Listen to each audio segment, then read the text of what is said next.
प्रभु की स्तुति। आप इस चैनल को रोजाना सुनकर 1 साल में बाइबल पढ़ सकते हैं। Please subscribe and support. आज के बाइबल अध्याय। यहेजकेल भविष्यवक्ता की पुस्तक अध्याय 17। यहेजकेल भविष्यवक्ता की पुस्तक अध्याय 17। यहोवा का यह वचन मेरे पास पहुंचा। हे मनुष्य के संतान, इस्राएल के घराने से यह पहेली और दृष्टांत कह। प्रभु यहोवा यो कहता है, एक लंबे पंख वाले परों से भरे और रंग बिरंगे बड़े उकाब पक्षी ने लबानोन जाकर एक देवदार की फुनगी नोच ली। तब उसने उस फुनगी की सबसे ऊपर की पतली टहनी को तोड़ दिया और उसे लेन देन करने वालों के देश में ले जाकर व्यापारियों के एक नगर में लगाया। तब उसने देश का कुछ बीज लेकर एक उपजाऊ खेती में बोया और उसे बहुत जल भरे स्थान में मजनू की नाई लगाया, और वह उगकर छोटी फैलने वाली अंगूर की लता हो गई, जिसकी डालियां उसकी ओर झुकी और उसकी सोर उसके नीचे फैली। इस प्रकार से वह अंगूर की लता होकर कनखा फूटने और पत्तों से भरने लगी। फिर और एक लंबे पंख वाला और परों से भरा हुआ बड़ा उकाब पक्षी था, और वह अंगूर की लता उस स्थान से जहां वह लगाई गई थी, उस दूसरे उकाब की ओर अपनी सोर फैलाने और अपनी डालियां झुकाने लगी कि वह उसे खींचा करे।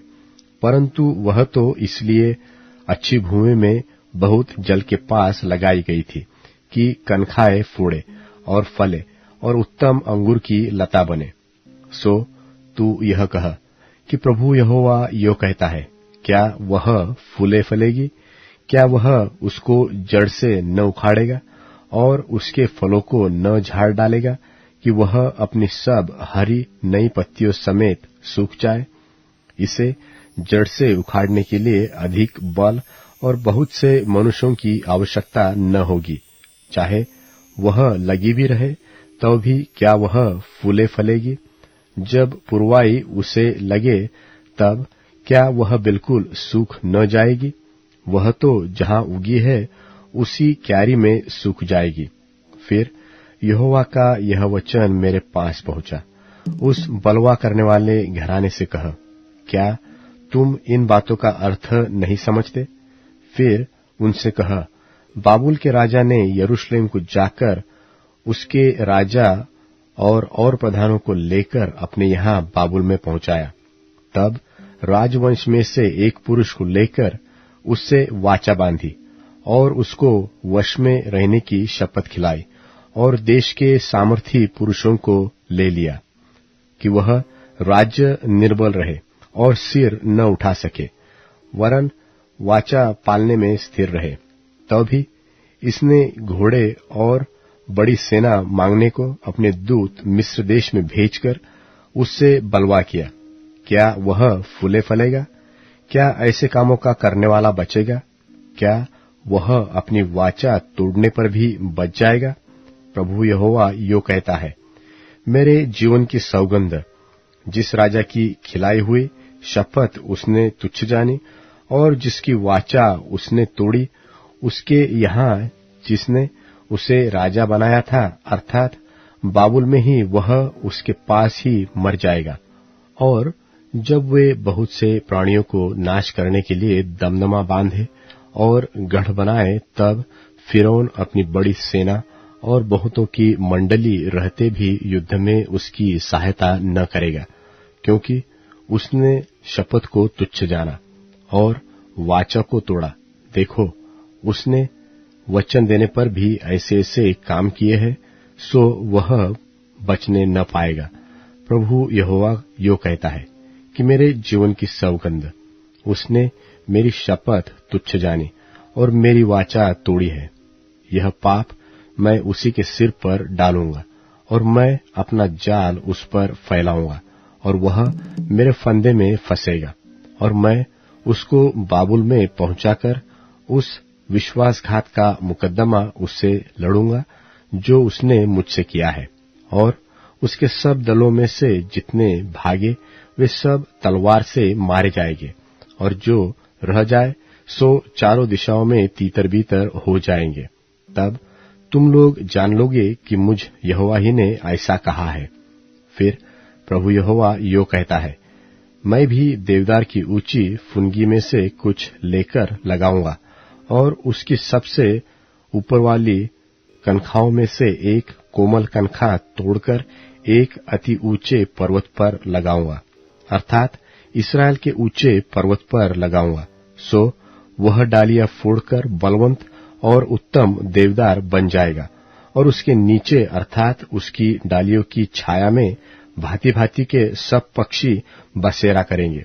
तब मैदान के सब वृक्ष जान लेंगे कि मुझ यहोवा ही ने ऊंचे वृक्ष को नीचा और नीचे वृक्ष को ऊंचा किया, हरे वृक्ष को सुखा दिया और सूखे वृक्ष को फुलाया फलाया है।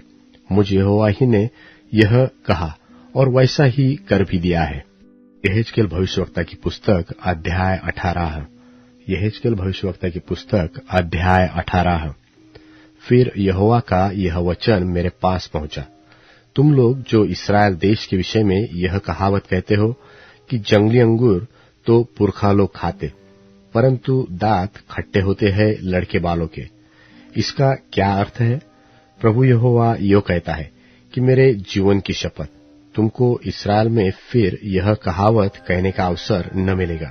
देखो, सबों के प्राण तो मेरे हैं, जैसा पिता का प्राण वैसा ही पुत्र का भी प्राण है, दोनों मेरे ही है।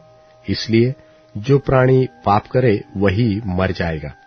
जो कोई धर्मी हो और न्याय और धर्म के काम करे, और न तो पहाड़ों पर भोजन किया हो, न इस्राएल के घराने की मूर्तों की ओर आंखें उठाई हो, न पराई स्त्री को बिगाड़ा हो, और न कृतुमती के पास गया हो, और न किसी पर अंधेर किया हो, वरन क्रूणी को उसकी बंधक फेर दी हो, न किसी को लूटा हो, वरन भूखे को अपनी रोटी दी हो, और नंगे को कपड़ा ओढ़ाया हो, न ब्याज पर रुपया दिया हो, न रुपये की बढ़ती ली हो, और अपना हाथ कुटिल काम से रोका हो, मनुष्य के बीच सच्चाई से न्याय किया हो, और मेरी विधियों पर चलता और मेरे नियमों को मानता हुआ सच्चाई से काम किया हो, ऐसा मनुष्य धर्मी है, वह निश्चय जीवित रहेगा। प्रभु यहोवा की यह वाणी है। परंतु यदि उसका पुत्र डाकू, हत्यारा व ऊपर कहे हुए पापों में से किसी का करने वाला हो, और ऊपर कहे हुए उचित कामों का करने वाला न हो, और पहाड़ों पर भोजन किया हो, पराई स्त्री को बिगाड़ा हो, दीन दरिद्र पर अंधेर किया हो, और औरों को लूटा हो, बंधक न फेर दी हो, मूर्तों की ओर आंख उठाई हो, घृणित काम किया हो, ब्याज पर रुपया दिया हो और बढ़ती ली हो, तो क्या वह जीवित रहेगा? वह जीवित न रहेगा, इसलिए कि उसने ये सब घिनौने काम किए हैं। वह निश्चय मरेगा और उसका खून उसी के सिर पड़ेगा। फिर यदि ऐसे मनुष्य के पुत्र हो, वह अपने पिता के ये सब पाप देखकर भय के मारे उनके समान न करता हो, अर्थात न तो पहाड़ों पर भोजन किया हो, न इस्राएल के घरानों की मूर्तों की ओर आंख उठाई हो, न परस्त्री को बिगाड़ा हो, न किसी पर अंधेर किया हो, न कुछ बंधक लिया हो, न किसी को लूटा हो, वरन अपनी रोटी भूखे को दी हो, नंगे को कपड़ा ओढ़ाया हो, दिन जन की हानि करने से हाथ रोका हो, ब्याज और बढ़ती न ली हो, मेरे नियम को माना हो और मेरी विधियों पर चलता हो, तो वह अपने पिता के अधर्म के कारण न मरेगा, वरन जीवित ही रहेगा। उसका पिता जिसने अंधेर किया और लूटा और अपने भाइयों के बीच अनुचित काम किया है, वही अपने अधर्म के कारण मर जाएगा। तो भी तुम लोग कहते हो, क्यों? क्या पुत्र पिता के अधर्म का भार नहीं उठाता? जब पुत्र ने न्याय और धर्म के काम किया हो और मेरी सब विधियों का पालन कर उन पर चला हो, तो वह जीवित रहेगा। जो प्राणी पाप करे वही मरेगा। न तो पुत्र पिता के अधर्म का भार उठाएगा और न पिता पुत्र का। धर्मी को अपने ही धर्म का फल और दुष्ट को अपनी ही दुष्टता का फल मिलेगा। परंतु यदि दुष्टजन अपने सब पापों से फिरकर मेरी सब विधियों का पालन करे और न्याय और धर्म के काम करे, तो वह न मरेगा, वह जीवित रहेगा। उसने जितने अपराध किए हो उनमें से किसी का स्मरण उसके विरुद्ध न किया जाएगा। जो धर्म का काम उसने किया हो उसके कारण वह जीवित रहेगा। प्रभु यहोवा की यह वाणी है, क्या मैं दुष्ट के मरने से कुछ भी प्रसन्न होता हूं? क्या मैं इससे प्रसन्न नहीं होता कि वह अपने मार्ग से फिरकर जीवित रहे? परंतु जब धर्मी अपने धर्म से फिरकर टेढ़े काम वरन दुष्ट के सब घृणित कामों के अनुसार करने लगे, तो क्या वह जीवित रहेगा? जितने धर्म के काम उसने किए हो उनमें से किसी का स्मरण न किया जाएगा। जो विश्वासघात और पाप उसने किया हो उसके कारण वह मर जाएगा। तो भी तुम लोग कहते हो कि प्रभु की गति एक सी नहीं। हे इस्राएल के घराने, देख, क्या मेरी गति एक सी नहीं? क्या तुम्हारी ही गति अनुचित नहीं है? जब धर्मी अपने धर्म से फिरकर टेढ़े काम करने लगे तो वह उनके कारण मरेगा, अर्थात वह अपने टेढ़े काम ही के कारण मर जाएगा। फिर जब दुष्ट अपने दुष्ट कामों से फिरकर न्याय और धर्म के काम करने लगे तो वह अपना प्राण बचाएगा। वह जो सोच विचार कर अपने सब अपराधों से फिरा, इस कारण न मरेगा, जीवित ही रहेगा। तो भी इस्राएल का घराना कहता है कि प्रभु की गति एक सी नहीं।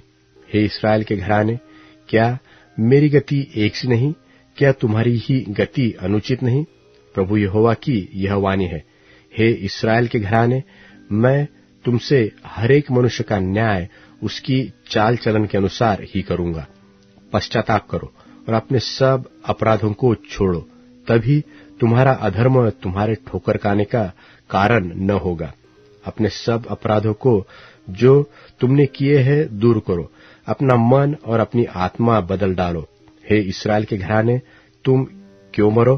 क्योंकि प्रभु यहोवा की यह वाणी है, जो मरे उसके मरने से मैं प्रसन्न नहीं होता। इसलिए पश्चाताप करो, तभी तुम जीवित रहोगे। इब्रानियों के नाम पत्री 7वां अध्याय। यह मल्कीसिदक शालेम का राजा और परम प्रधान परमेश्वर का याजक सर्वदा याजक बना रहता है। जब इब्राहिम राजाओं को मारकर लौटा जाता था तो इसी ने उससे भेंट करके उसे आशीष दी। इसी को इब्राहिम ने सब वस्तुओं का 10वां अंश भी दिया। यह पहले अपने नाम के अर्थ के अनुसार धर्म का राजा और फिर शालेम अर्थात शांति का राजा है, जिसका न पिता न माता न वंशावली है, जिसके न दिनों का आदि है और न जीवन का अंत है, परंतु परमेश्वर के पुत्र के स्वरूप ठहरा। अब इस पर ध्यान करो कि यह कैसा महान था, जिसको कुलपति इब्राहिम ने अच्छे से अच्छे माल की लूट का 10वां अंश दिया। लेवी की संतान में से जो याजक का पद पाते हैं, उन्हें आज्ञा मिली है कि लोगों अर्थात अपने भाइयों से, चाहे वे इब्राहिम ही की देह से क्यों न जन्मे हों, व्यवस्था के अनुसार 10वां अंश लें। पर इसने, जो उनकी वंशावली में का भी न था, इब्राहिम से 10वां अंश लिया और जिसे प्रतिज्ञाएं मिली थीं, उसे आशीष दी। और इसमें संदेह नहीं कि छोटा बड़े से आशीष पाता है। और यहाँ तो मरणहार मनुष्य 10वां अंश लेते हैं, पर वहां वही लेता है जिसकी गवाही दी जाती है कि वह जीवित है। तो हम यह भी कह सकते हैं कि लेवी ने भी जो 10वां अंश लेता है, इब्राहिम के द्वारा 10वां अंश दिया, क्योंकि जिस समय मल्कीसिदक ने उसके पिता से भेंट की, उस समय यह अपने पिता की देह में था। तब यदि लेवी याजक पद के द्वारा सिद्धि हो सकती है, जिसके सहारे से लोगों की व्यवस्था मिली थी, तो फिर क्या आवश्यकता थी कि दूसरा याजक मल्कीसिदक की रीति पर खड़ा हो और हारून की रीति का न कहलाए? क्योंकि जब याजक का पद बदला जाता है तो व्यवस्था का भी बदलना अवश्य है। क्योंकि जिसके विषय में ये बातें कही जाती हैं कि वह दूसरे गोत्र का है, जिसमें से किसी ने वेदी की सेवा नहीं की, तो प्रगट है कि हमारा प्रभु यहूदा के गोत्र में से उदय हुआ है। और इस गोत्र के विषय में मूसा ने याजक पद की कुछ चर्चा नहीं की। और जब मल्कीसिदक के समान एक और ऐसा याजक उत्पन्न होने वाला था, जो शारीरिक आज्ञा की व्यवस्था के अनुसार नहीं, पर अविनाशी जीवन की सामर्थ्य के अनुसार नियुक्त हो, तो हमारा दावा और भी स्पष्टता से प्रकट हो गया, क्योंकि उसके विषय में यह गवाही दी गई है कि तू मल्कीसिदक की रीति पर युगानुयुग याजक है। निदान पहली आज्ञा निर्बल और निष्फल होने के कारण लोप हो गई, इसलिए कि व्यवस्था ने किसी बात की सिद्धि नहीं की, और उसके स्थान पर एक ऐसी उत्तम आशा रखी गई है जिसके द्वारा हम परमेश्वर के समीप जा सकते हैं। और इसलिए कि मसीह की नियुक्ति बिना शपथ नहीं हुई, क्योंकि वे तो बिना शपथ याजक ठहराए गए, पर यह शपथ के साथ उसकी ओर से नियुक्त किया गया, जिसने उसके विषय में कहा कि प्रभु ने शपथ खाई और वह उससे फिर न पछताएगा कि तू युगानुयुग याजक है। सो यीशु एक उत्तम वाचा का जामीन ठहरा। वे तो बहुत से याजक बनते आए, इसका कारण यह था कि मृत्यु उन्हें रहने नहीं देती थी, पर यह युगानुयुग रहता है। इस कारण उसका याजक पद अटल है। इसीलिए जो उसके द्वारा परमेश्वर के पास आते हैं, वह उनका पूरा पूरा उद्धार कर सकता है, क्योंकि वह उनके लिए विनती करने को सर्वदा जीवित है। सो ऐसा ही महायाजक हमारे योग्य था, जो पवित्र और निष्कपट और निर्मल और पापियों से अलग और स्वर्ग से भी ऊंचा किया हुआ हो। और उन महायाजकों की नाई उसे आवश्यक नहीं कि प्रतिदिन पहले अपने पापों और फिर लोगों के पापों के लिए बलिदान चढ़ाए, क्योंकि उसने अपने आप को बलिदान चढ़ाकर उसे एक ही बार निपटा दिया। क्योंकि व्यवस्था तो निर्बल मनुष्यों को महायाजक नियुक्त करती है, परंतु उस शपथ का वचन जो व्यवस्था के बाद खाई गई, उस पुत्र को नियुक्त करता है जो युगानुयुग के लिए सिद्ध किया गया है। भजन संहिता अध्याय 131। भजन संहिता अध्याय 131। हे यहोवा, न तो मेरा मन गर्वी है और न मेरी दृष्टि घमंड भरी है, और जो बातें बड़ी और मेरे लिए अधिक कठिन हैं, उनसे मैं काम नहीं रखता। निश्चय मैंने अपने मन को शांत और चुप कर दिया है। जैसा दूध छुड़ाया हुआ लड़का अपनी माँ की गोद में रहता है, वैसे ही दूध छुड़ाए हुए लड़के के समान मेरा मन भी रहता है। इस्राएल अब से लेकर सदा सर्वदा यहोवा पर ही आशा लगाए रहे। अब Amazon music, tune in, Spotify और YouTube म्यूजिक में उपलब्ध है। Please follow it.